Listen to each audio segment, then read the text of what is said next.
Welcome, friends, teachers, supporters, and everyone else to this momentous occasion.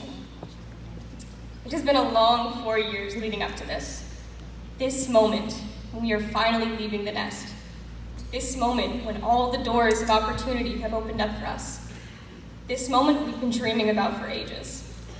It seems like just yesterday when we were all tiny freshmen trying to find our classes.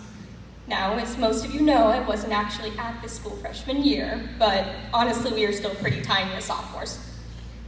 To see the growth from then to now is astounding, and being at this school makes the journey so much more significant. A family isn't always just your parents and siblings. A family can include your grandparents and aunt as well. A family can be your friends that have stuck by your side for either a decade or a couple months. A family can even be 300-something students and faculty. I look out into the audience now, and I see faces that I have known for 15 years. I see parents of friends that have often acted as my own. I see faculty members that have been passing me in the halls since I barely knew how to walk properly and waving hello. I see my family. But that's only a part of my family. I see faces that I may have met just last year, but the beauty of this school is that after just a year or less of knowing them, I would protect them and support them as I do my own sibling. My one sibling, my sister, is here today, which is why I'm wearing a little pastel pink dress underneath this. You probably already know her already with her hot pink wheelchair and her smile that could light up the entire world. But what you don't know is that even though she is younger than me, she has taught me more about life and love and family than I could even learn anywhere else. She has taught me about gratitude. I remember a time after one of her many surgeries, the day she was going to leave the hospital. It was a long week and we were transferring her from the bed to a wheelchair when her bone accidentally fractured. All of us were immediately worried as we were told she would have to go back into surgery and we didn't know how longer she would have to stay in the hospital. But little Sabrina kept on laughing and smiling through it all. And I remember her saying that she was okay being in the hospital a little longer because she would get more pink stuff. Sabrina has taught me about hope and about keeping your head up and about being grateful for everything and anything that comes your way. I can't express how grateful I am for the positive atmosphere Pine has given me growing up. But Pine at its heart is a school, an educational institution, and that side of it deserves some gratitude as well. It sounds so cliche, but the lower school library was my happy place growing up. Yes, I was that person that couldn't really run out in the field, but could always dart through the many shelves of that room. Still am, really. If the school schedule allowed it, I would have spent hours and hours discovering every nook and cranny of the library, feeling the spines of every book, and imagining what secrets were packaged so tightly within the tiny thing.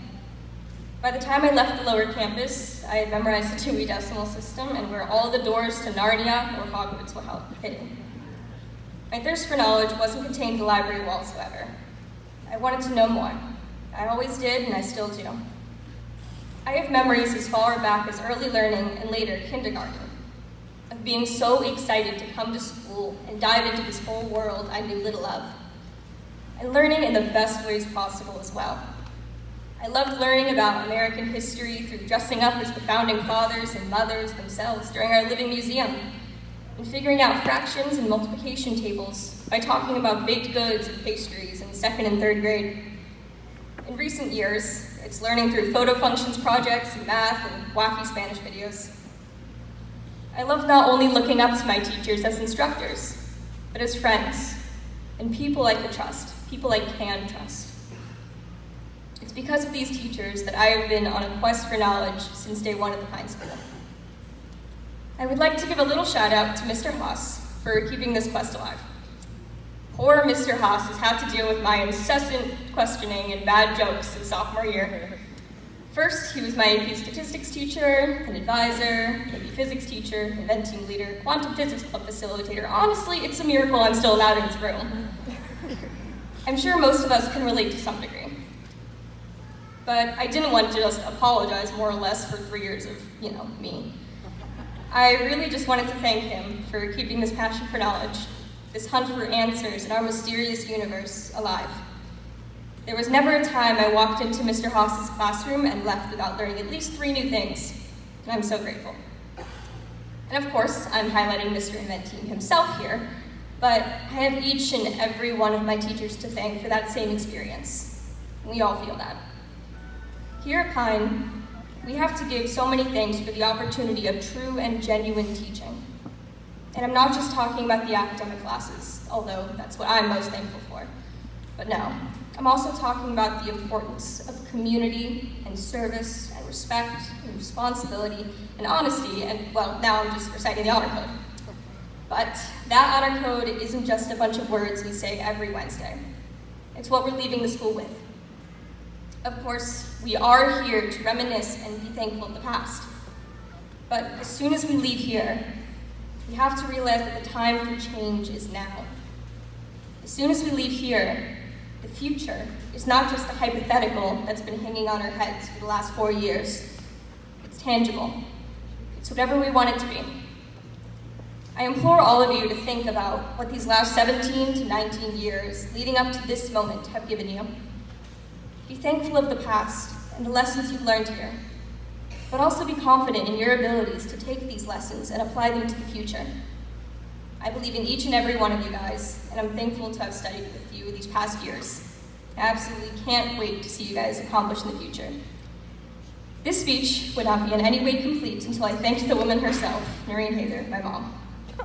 I could talk for 10 days straight and not even scratch the surface of gratitude I have for this woman. At the heart of it, I have her and my father to thank for my light of knowledge, so thank you both. And before I step away from the podium here, I want to do something the late Fred Rogers did in his 1997 acceptance speech for the Lifetime Award at the Emmys. I may have stood up here and thanked the people who have helped me along the way, but we all have those people. If you would, I would like to take 5 seconds. I'll watch the clock. 5 seconds to just think about the many people who have helped you get to where you are today. Let's thank them together.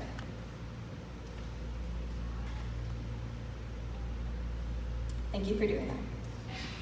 Thank you so much for 13 years of laughs and lectures. Thank you for giving me this home and for being my family. Thank you.